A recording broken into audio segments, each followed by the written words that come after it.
welcome. I'm Angela McDonald from Udacity. I'm one of the career coaches. Maybe some of us have had a session together, or maybe you've met with some of our other coaches.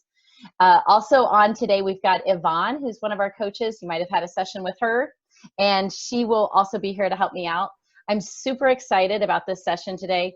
A little bit quick about me, because this really isn't about me, but just so you know a little bit of my background. Before being a coach, I was also an expat for many years, 16 years abroad, spent time in Australia, China, and Singapore. And part of what happened to me in all of those different moves and then back to America is having to relaunch my career in some way, shape, or form. And so it's really a topic that I love to talk about, and helping people after they've taken a break, whether it's been an expat break or a maternity break or staying home with their own health issues, whatever it is that's caused us maybe to have a gap in our career, and coming back and relaunching. So today we are going to talk to the expert of the relaunch. Her name is Carol Fishman Cohen. Carol, thanks so much for coming. I'm going to share, before I let you talk, I'm going to share a little bit, get a little bragging on about you, and let people see a little bit about what you do if they haven't looked at it yet. Carol is the chair and co-founder of iRelaunch. It's the pioneering company in the reentry space.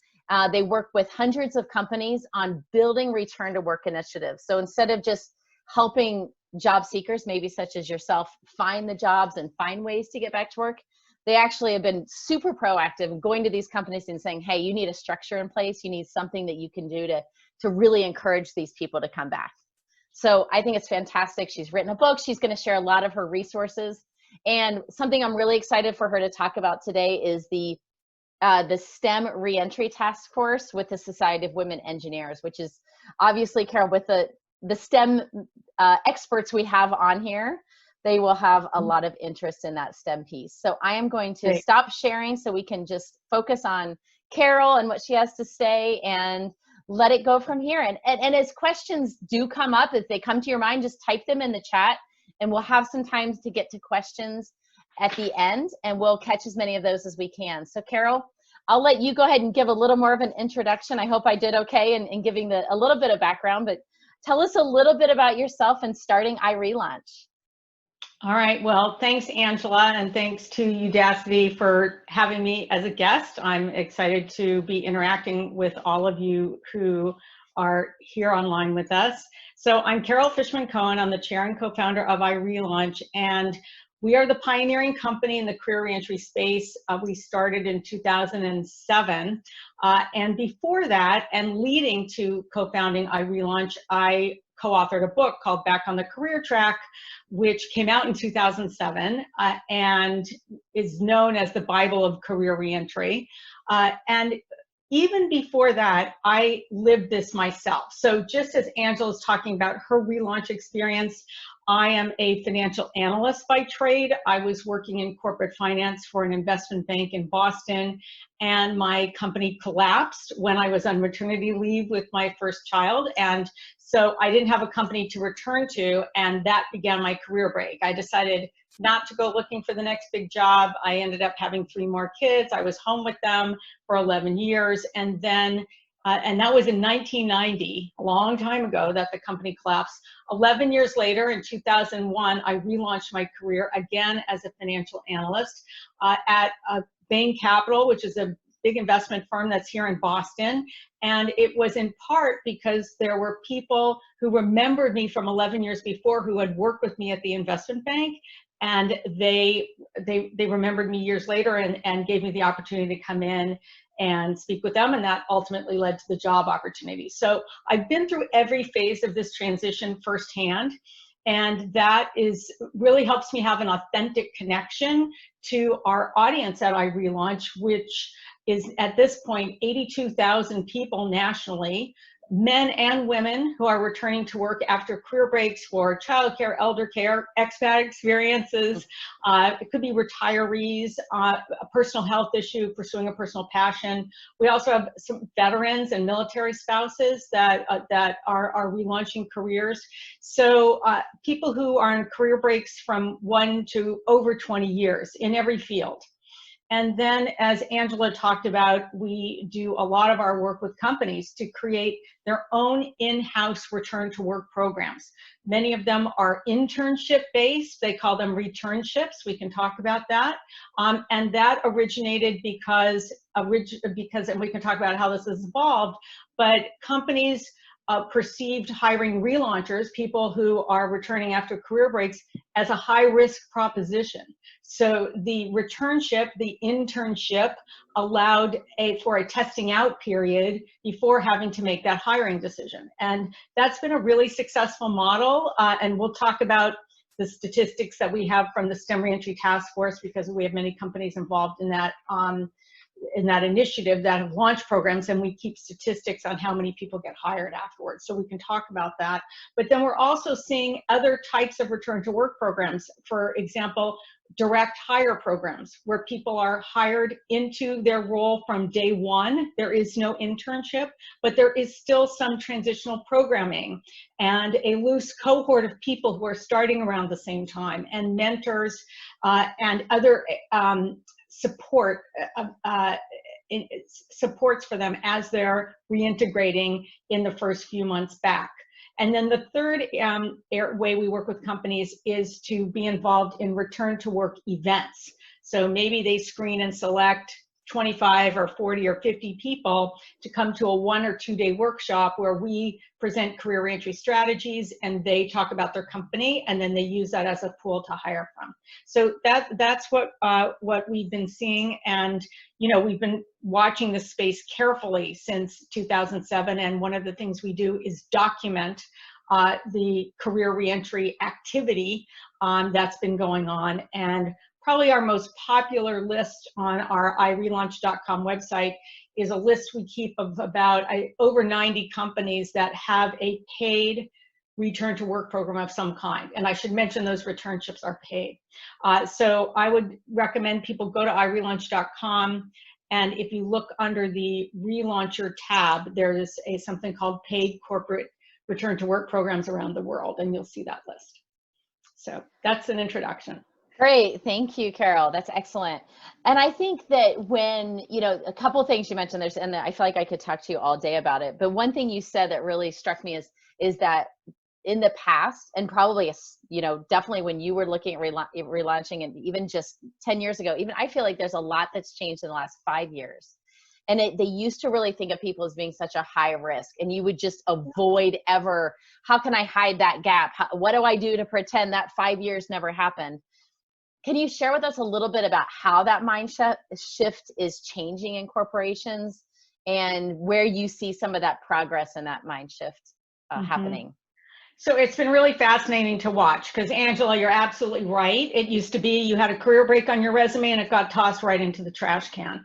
And now one of the first milestones that we had was when we started to get a critical mass of these return to work programs, most of which involved the internship structure. And we were realizing that all of a sudden, you had to have a career break in order to be eligible to apply and participate in these programs. So we thought, wow, you've really come full circle. And in fact, you have to make your career break very clear on your resume in order to participate. And then so we were watching the emergence of these returnship programs for a couple of years. And I ended up writing an article that we can point to later for Harvard Business Review called The 40-Year-Old Intern. And it came out in 2012, 8 years ago. And that was when we were really seeing this concept emerge. Now, what we've seen since then that we're tracking now is that we're seeing some of the programs that started as a returnship model are transitioning into a direct hire program. If you ask the managers why that is happening, they'll say, well, we have really high conversion rates out of these programs. We hire most of the people. We're watching all the other companies around us with high conversion rates, and we're starting to think that maybe it's not that as risky as we thought. And so that risk quotient has been decreasing over time. And the other thing that's happening is that we're getting more and a critical mass of relaunchers inside companies. And so Right. the more success stories there are, the more employers that have come to meet, a number of classes of relaunchers who have come through their program, the more comfortable they're getting. And they not only comfortable, but they're seeing this is a very high caliber population, and we should really be harnessing this population. So maybe it started as a diversity initiative because this population is 90% female, but over time, these programs often expand based on their merit, just because of the caliber of the people that are coming in the door and working at the company because of the program. Yeah, and I think one thing that I will add to that, just so if there are some of you on here that are thinking it right now, well, I haven't had a career break, should I stay on this webinar? I think there's still, even if you don't qualify for a very specific relaunch program, and Carol will talk a little bit about what some of those look like. They can be very structured programs, just like you would imagine an internship, and they might want to require a 3-year career break. There's still a lot of things that you can listen to in here. And what I also think a lot of times, if there's a company out there that has a relaunch program, that's probably a company I want to work for. Even if I don't qualify maybe for that specific program, I could still, that could be a company, if I was in your shoes as a STEM reentry, say, okay, maybe I don't qualify for that program, but that's a company I'm going to target because those values are there. And I think that's something to a reason to kind of stay on and listen to more of what Carol has to say and look into iRelaunch and target some of those companies and see what they're doing. Yeah, can I just make one comment on that, Yes. Angela?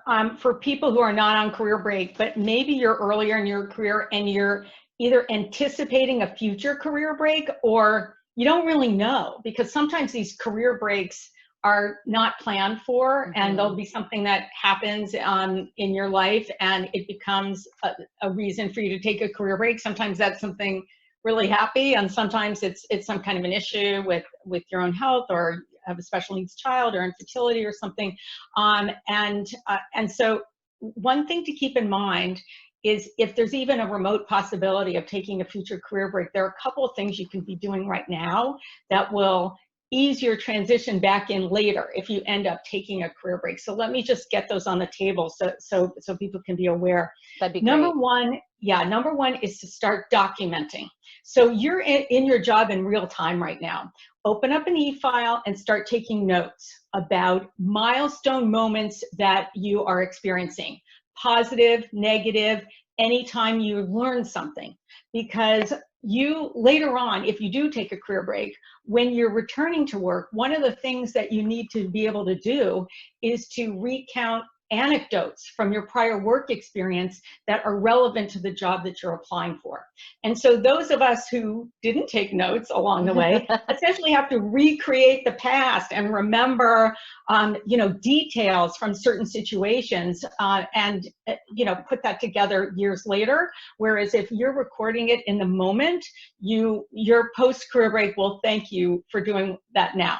The other thing that I would recommend is to nurture your relationships, and you're probably already doing that, maybe with your boss, your manager, with peers in your organization, but be cognizant of the people who are junior to you, who report to you, whom you mentor, or who you just know.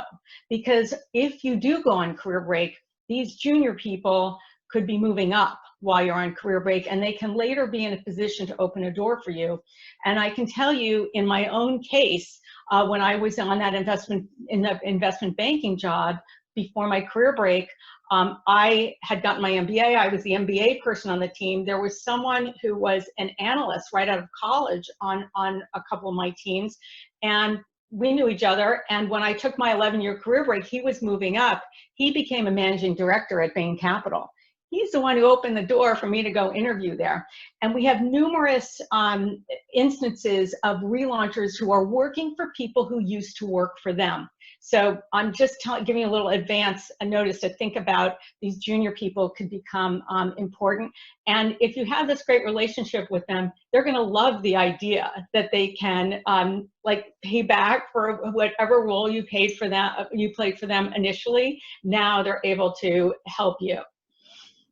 I love that. I think that's such a good point. And I know we talked so much about networking and relationships, and it's important for not always right now or when you're looking for a job, but you never know when those relationships are going to come back where you can help someone or someone can help you.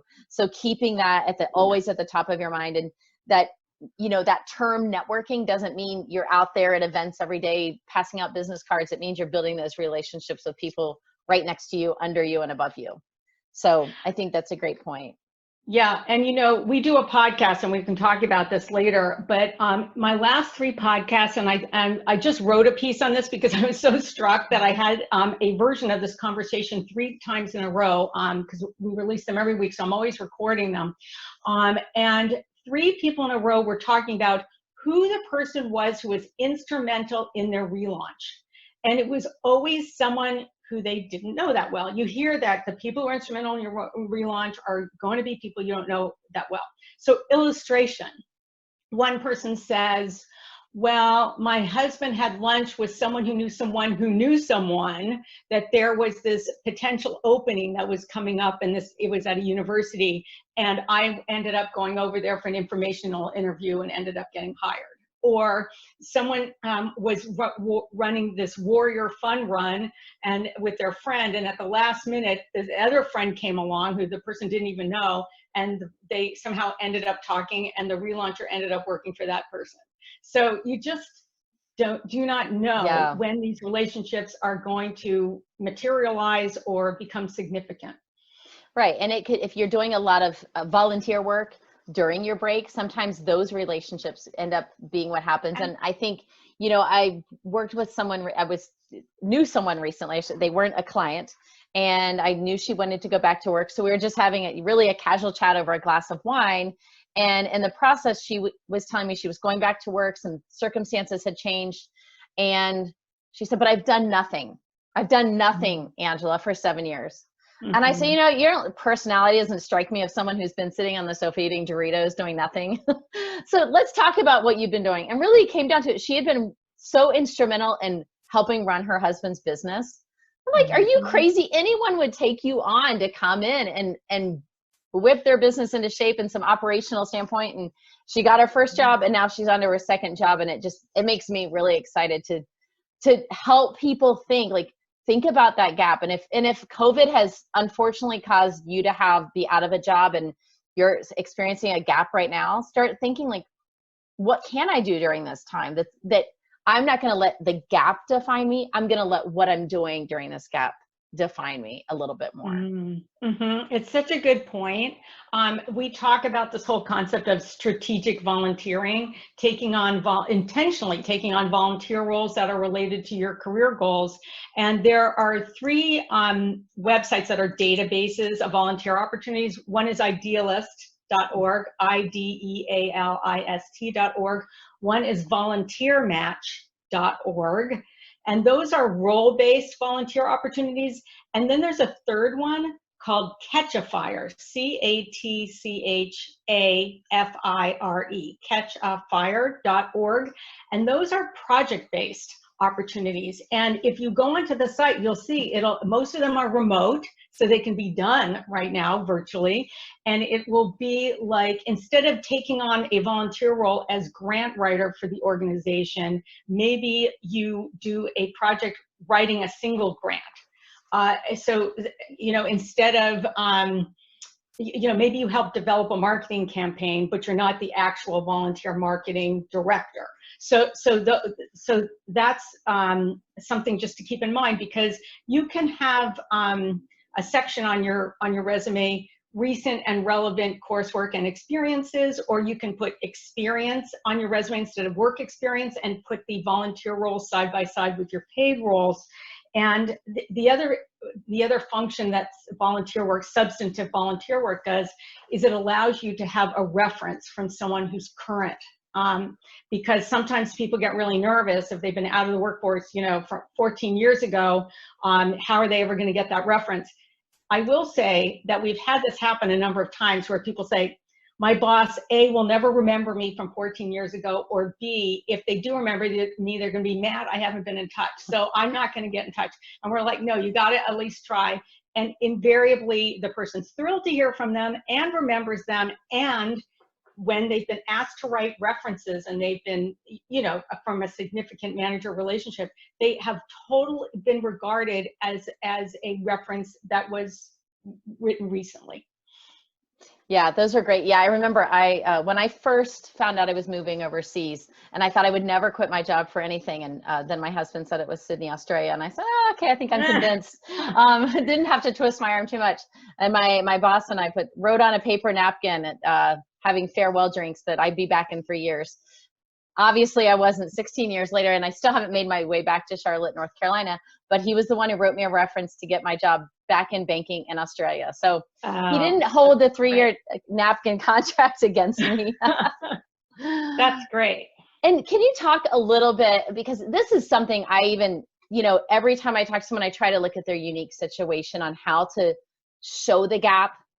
And we talk a lot about how to talk about the gap, because I think once you're in the door for an interview, that becomes something else we can talk about. But there's a lot you can talk about, but sometimes just how you just show the gap and what you call it, whether it's on LinkedIn or your resume. What do you think employers like to see? What do you hear that recruiters want to see? Yes.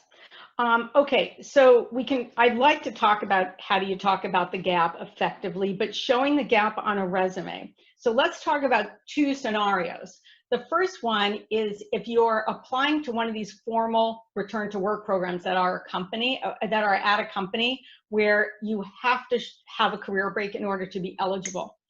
In that situation, you want to make it very clear. You want to actually write career break 2010 to the present, and then have, if you know, whatever you've done during that career break, it can be career break to care for children, career break for elder care reasons, and then have some bullet points. Any courses that you took, any significant volunteer roles. If you've done occasional consulting, don't worry that that's going to disqualify you, because most companies will interpret their eligibility fairly loosely, and occasional consulting is going to be okay, but put occasional consulting as one of the things that you were doing during your career break. It could be Carol Fishman Cohen consulting, consulting on marketing and communication strategy, and then maybe, you know, 2 or 3 bullet points about the, you know, the top assignments that you had over, even if it's a multi-year period. Okay. So that is if you took a career break and you want to make a point of it because you're applying for one of these return to work programs.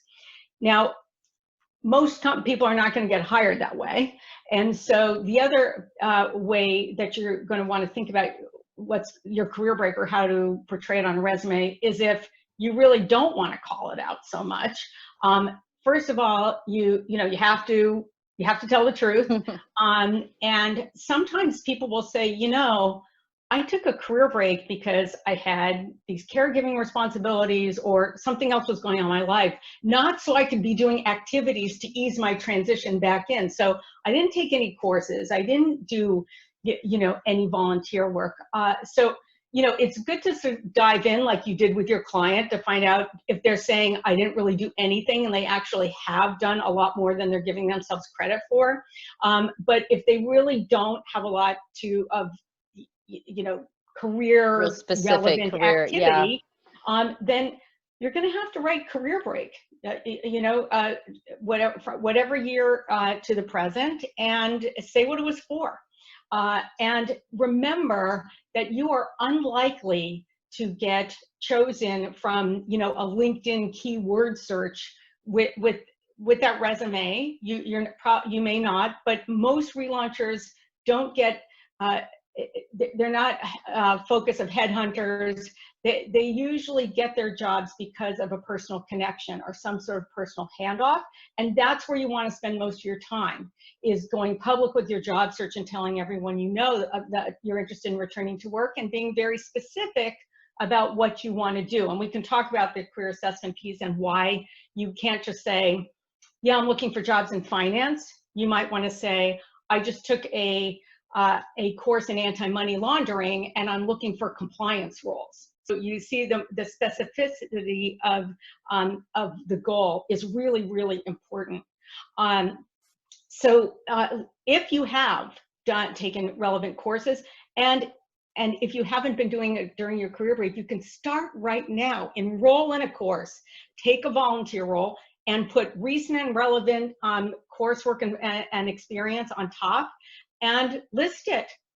Even if you started it recently, you know, you're currently enrolled in, you know, this Python course or a project management course, and you are currently working on a volunteer project, you know, whatever it is. So yeah, I would say you have to acknowledge the career break if you haven't done any of this during it. If you have, like if you look at my LinkedIn profile, during my career break, I call it community leader. That's what I called it. And then underneath, in the description, I have these different roles that I took as a volunteer in our community, in our kids' school. And I think I might have even delineated a couple of them, you know, written a grant that got a grant that was successful, or, you know, led a school redistricting campaign, PTO president, you know, those kinds of things. So I just called it community leader. Good. Yeah. And I think, you know, the advantage that I think most of our listeners and those here today is, as being Udacity students, you're taking really tough courses, and you need to give yourself credit for that. Whether you started yesterday or you're someone who's been maybe on your third or fourth Udacity course, you know, be really proud of the fact that you have that really intense classes you're doing with robust projects that are going to be really what you can leverage to show that, like, okay, maybe, and I joke about sitting on the couch eating Doritos, but, you know, sometimes you were in a situation where you had to give 110% of everything you had to your kids, or an elderly, or someone that was sick, or yourself, and you couldn't do anything. And don't beat yourself up over that, but start today, start tomorrow, start as soon as you can, get in these courses and start doing what you want to do to make that gap start to lessen. Yes, and I just want to make a comment on the Udacity courses. So when you're in these courses, this is a powerful signal to your future employer how serious you are about returning to work, because one of the most important things that you need to do is to become a subject matter expert all over again. Whether you're returning to your old field or you're transitioning and you're going into a new field, and this coursework leads the way. And these credentials, now the most important thing is to finish the course, because I know the completion rates, you know, vary, but finish the course, or indicate if you're in the middle of it that you're taking it, because you want it to be, you want to show how serious you are, and that will help. And the other thing is if there is something about the course where you're creating a portfolio of certain projects that you're working on, especially if they're technical, or if there's some sort of capstone project that's part of it, you can put that as a separate entrance on your resume, in addition to the course itself. And we have had people who take coursework that were engaged in some sort of a field study or a special project tell us they spent more time talking about the project than they talked about the course. And it was really good conversation material at professional association events, and especially in interviews. Yeah, I think that's a great point. I've seen a lot of resumes where they want to convince someone that, oh, this is all about the class in the university or the school or Udacity. And, you know, I say, scratch that. They can look that up. You can give them a one line, but tell us what you did. What did you achieve? Because these projects of, you know, teaching, you know, computer vision, or some of these courses are really, it's not light stuff, and you're really making a big improvement on your portfolio and whether it's in your GitHub or you're just listing it on your resume, to really show what you achieved. Not this is about the class, but what did you achieve in that class? Yes, and those GitHub portfolios are really, really important. And to have one, and to have a range of projects in there, because I've been talked to occasionally technical relaunchers who don't even know about GitHub, and I tell them, you have to know exactly what GitHub is, and you have to have one if you're going to be viable in your field. So that's really important. Yeah, so, and I know we're going to go, just so everyone knows, we're going to go until about 45 minutes after the hour, so you understand the timing. And we're going to keep talking here. We're going to start getting to questions before we run out of time. Also, the Udacity coaches will be holding a follow-up to this in a couple weeks, so we can get to some more of the questions. But maybe, Carol, we shift over to, I think, where maybe some of us coaches aren't as clear, and it's not our specialty, is one, can you show us a little bit more of what some of these relaunch programs, getting into them, looks like, and how your organization really helps people find them and get into them? Okay, so why don't I use the STEM Reentry Task Force as an example, so we can talk about both topics at the same time. Excellent. Okay, so the STEM Reentry Task Force is a joint initiative that iRelaunch runs with the Society of Women Engineers. And it involves now 32 companies. Each company that joins commits to piloting a formal in-house return to work program of some kind in the active year that they're on the task force. And then after that active year, they become a task force alum, and we can talk about that in a minute. So usually that means that they're starting a program that's either a returnship or a direct hire program. And so we have the 32 companies, 23 of them have started programs so far. And the programs that have been born out of this initiative are IBM Tech Reentry, General Motors, Take-Two, Cummins Repower. Now, United Technologies and Raytheon were both in it, and they each had their own programs, and now they've merged. They're Raytheon Technologies, and they have Raytheon Technologies Reempower. Johnson & Johnson's part of it. They have Reignite. So we're, Procter & Gamble has Procter & Gamble Relaunch. So all of these programs involved are specifically for relaunchers. If they have the returnship model, that means that people apply to join a cohort, and it could be hundreds of people that are applying for maybe anywhere from 6 to 35 spaces, okay? And sometimes they're in a single location and sometimes they're in multiple locations. These returnships, think about summer internship programs for university students tweaked for the mid-career professional.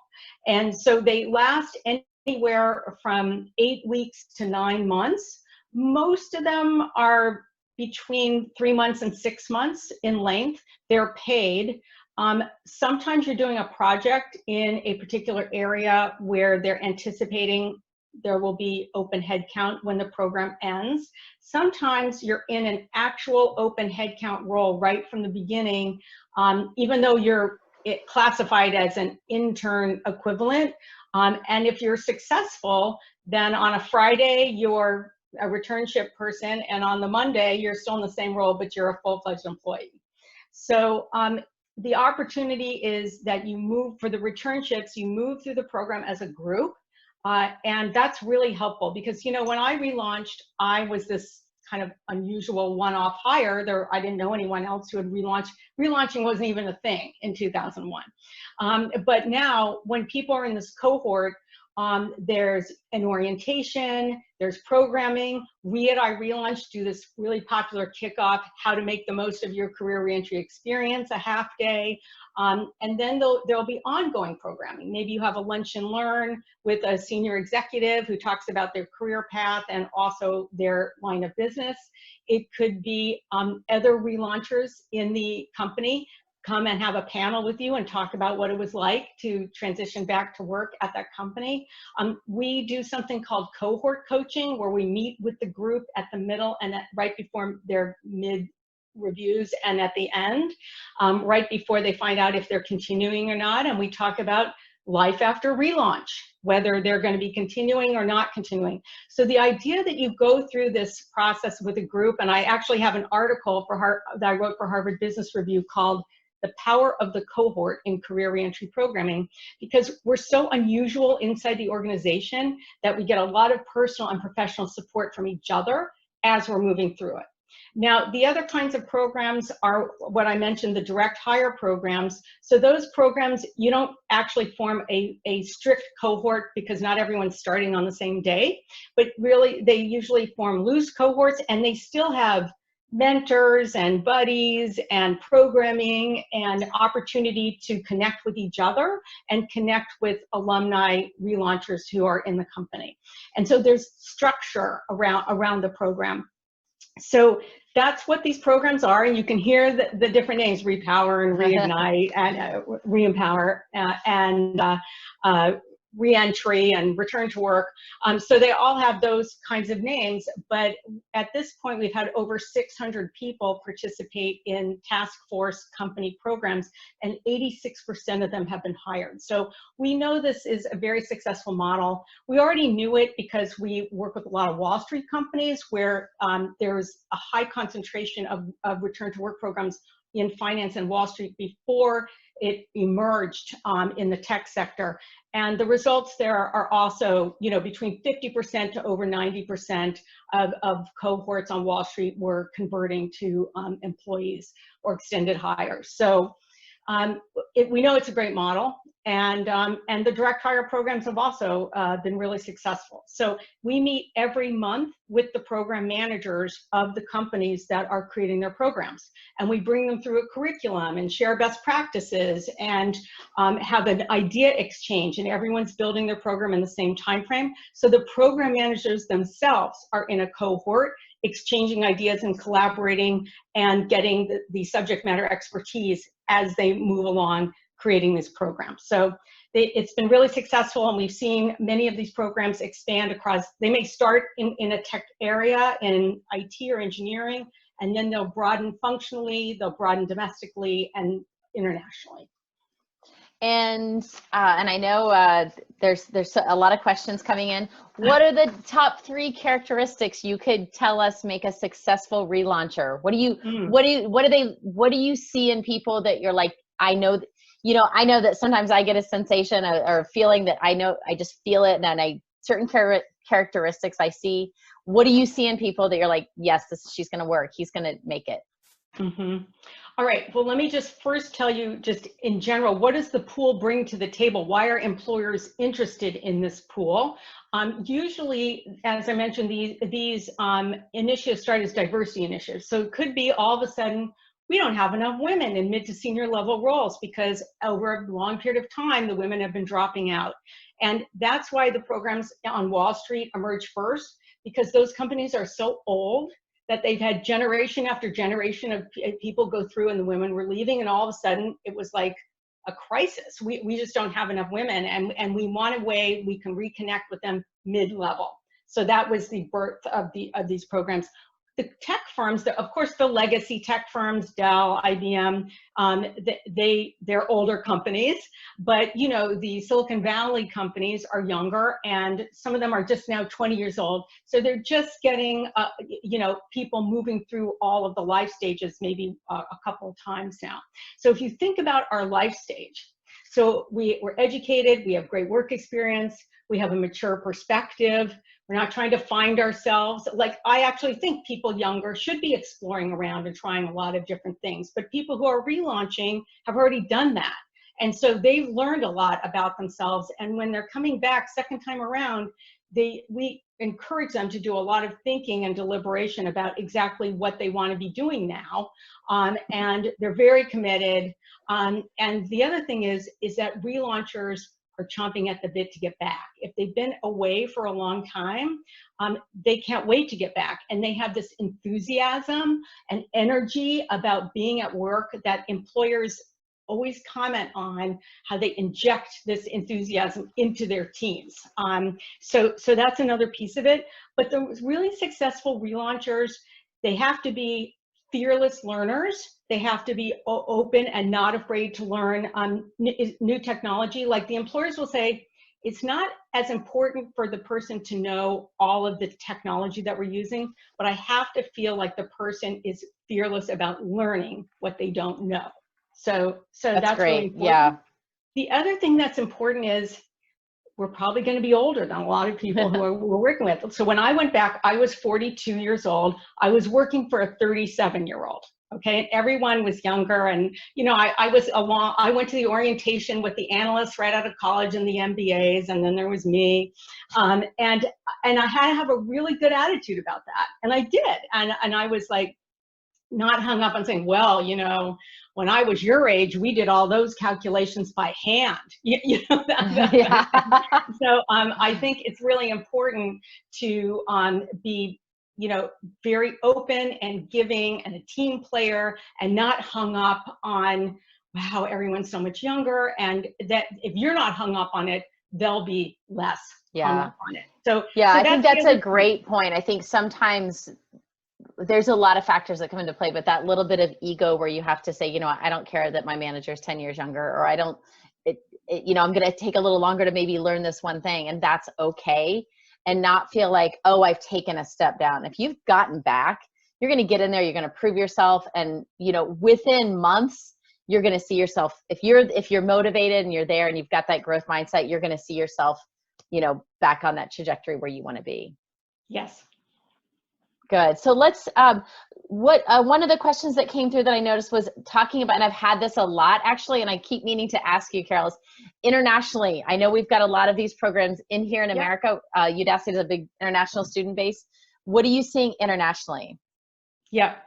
All right. So the first return to work program, actually, the first returnship program was with Goldman Sachs in 2008, and Sarah Lee ran a program in 2008 too, but then they got restructured and that program went away, but the Goldman program endured. But in 2005, 2006, there was this initial wave of return to work programs that didn't involve internships. Lehman Brothers had one, UBS had one. That one actually reemerged in later years, called Career Comeback. Tuck, Dartmouth Business School, was doing a return to work program in conjunction with money from Citibank. So there was activity then. So that was the origin of the US programs, and then they kind of grew from there. But the other hotbeds of relaunch activity that we're seeing are in the UK and in India. That's where we're seeing the most activity.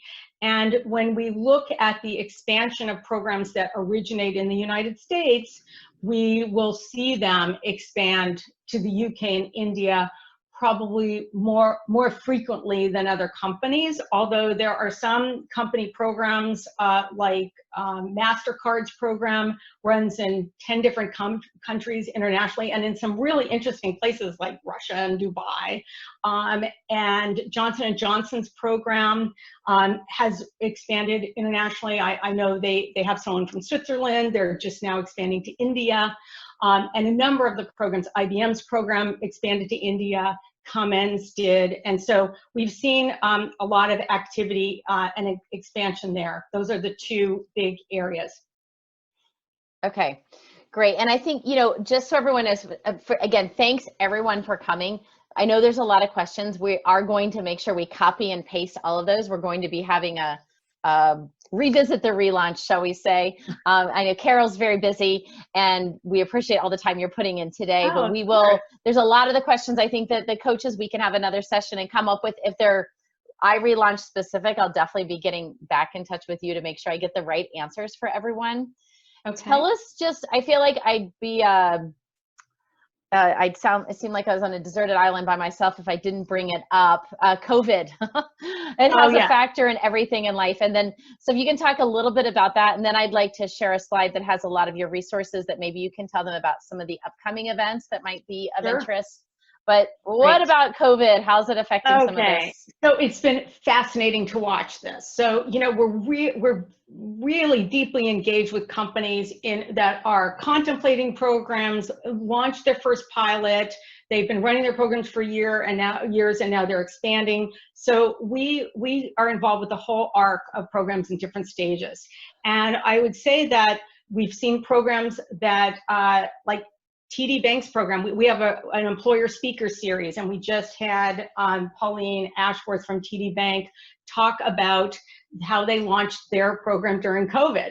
And this was a 16-week program, Returnship, that started in January, and halfway through, they went to a virtual model. So they actually extended the length of the program, and they worked really hard to have their managers engage, with additional engagement with their relaunchers. But I can't say that the managers were coached so significantly different to engage with their relaunchers than they were with everyone on their team. Right. So we saw that. We do a lot of programming with them. We did an extra session, so we saw that happen. And then we also saw, we had Lucida Plummer speak from JP Morgan's reentry program, and that program launched virtually. So they hadn't started yet. So they launched virtually, and they ran the whole program virtually. They shortened it a little bit, and changed the way that they did some of their programming, so people aren't sitting, especially in orientation, all day from start to finish in sessions. There's breaks, and it's distributed slightly differently than it would have been if it was in person. And we just saw Facebook just hired and onboarded their spring cohort completely virtually. And we are just now seeing, and July 31st is the deadline for some of these programs, but we're seeing Facebook, Lockheed Martin, Raytheon Technologies, and Northrop Grumman, a lot of defense activity. Those programs have all been actively recruiting right now, and they're all launching in the fall, anywhere from late August to the beginning of October. And then we're seeing, and I'll talk about this in a little bit, so we run the iRelaunch Return to Work Conference. We've run it 26 times since 2008 and have over 8,500 people come to this event in aggregate. And it's an intensive day of career reentry strategy for the participants, and then the opportunity for employers to interact with the relaunchers who are there. And hundreds of relaunchers come, and employers sponsor it because they're interested in hiring relaunchers. So we usually run it at a university. We run it in New York at Columbia. We run it at Northwestern in Chicago. We've run it at Stanford in California a few times. We were about to run it at MIT in Boston for our very first time. Now they're virtual. For our first time, we're going to a virtual model. We've condensed 3 conferences into 2. We have one October 1st and 2nd, one November 19th and 20th. And Accenture is the lead sponsor for the November conference. Morgan Stanley, for the 7th year in a row, is the lead sponsor for our October conference. And there'll be multiple other companies involved, and they're all there with recruiting goals in mind. They either most of them run their own in-house programs. Some of them are there because they don't have a program, but they simply are interested in hiring relaunchers. And the other big piece of it is this intensive career reentry strategy that we deliver. We really pride ourselves on the quality of our content, and we're doing something a little different this year. We're delivering some of the content ahead of the event, and some of it is going to be live on the day of the event. And I'm glad you put this up, Angela, because we actually, anyone who's interested in this event, we have an early bird rate, $129, which we're calling an all access pass to both conferences. And that is going to expire on Saturday, August 1st. So if you want to save the $50, then I urge you to register before Saturday. I'm glad we squeezed you in before the 1st. I know, it's good time. I wasn't even thinking about that. Well, you squeezed us in. Yeah, good timing. So that's kind of, so basically what we're seeing with COVID is that, I don't want to say it's business as usual, because there's been a lot of tweaks to these programs, but by and large, the relaunch activity is continuing as we've seen it before. Now, keep in mind that at least at our client base, but this really reflects on the corporate activity in general, we see a lot of activity in the finance sector and in the tech sector. Companies that are probably less impacted by COVID than, if there were airlines or in the hospitality or hotel business. So some of that is reflected in terms of what sectors they're in. But programs are continuing, and companies are, you know, the same way they moved everyone home who didn't take career breaks who are virtual, they're making changes to their relaunch program and making them virtual too. That's good. That's really good news. Good to hear that everything's progressing a little bit differently. I know I've been doing some training with some intern programs around the country that are all remote, and so we just all learn a little bit differently. As you see here, and Carol has mentioned some of these resources. I highly recommend watching the TED Talk. Also, free resources, right? You can watch the TED Talk, the podcast, wherever you listen to your podcast. Are obviously some great free resources, a lot of great resources on your website. I know that all of us Udacity coaches often recommend. And then the book is out there, some articles. I think, Yvonne, if you can put the iRelaunch, those lists of websites so they can get to those and have access to those a little handier in the chat. And yes, it's added. Okay, fantastic. Thank you. I know we did not get to all the questions, but Carol, thank you so much. We are going to have our, for the Udacity students who are on, please keep an eye out. We'll make sure you all get an email letting you know that when we're going to have our revisit of this topic. And again, there's a lot of things that are relaunch specific, but also just getting a job after, for whatever reason, you're switching career paths, and there's a lot of great resources here, and we'll make sure we get back onto these questions and answer some of your questions and open it up to more as well. Please let me know if there are any that you want me to answer behind the scenes that you can then relay back to the group. And also, I want people to know that we have a relatively new job board where we already have a bunch of companies on it and hundreds of relaunchers. So you might want to upload your resume there too. Yes, thank you for that. That's great. I forgot about that. So again, thank you all so much. Carol, thank you. I really enjoyed it. I feel like we could talk even longer, but I know your schedule's busy and you've got a couple of big conferences coming up, that a lot of different type of scheduling that needs to take place. All right. Well, thank you so much for the opportunity to have the conversation, Angela. And good luck to everyone out there on their relaunch. And it's great that you're enrolled in Udacity courses. So that's going to help you. Thank you. Thanks a lot. Everyone have a great day, and good luck in your Udacity courses and on the job search. We'll talk to you soon. All right. Bye. Bye-bye.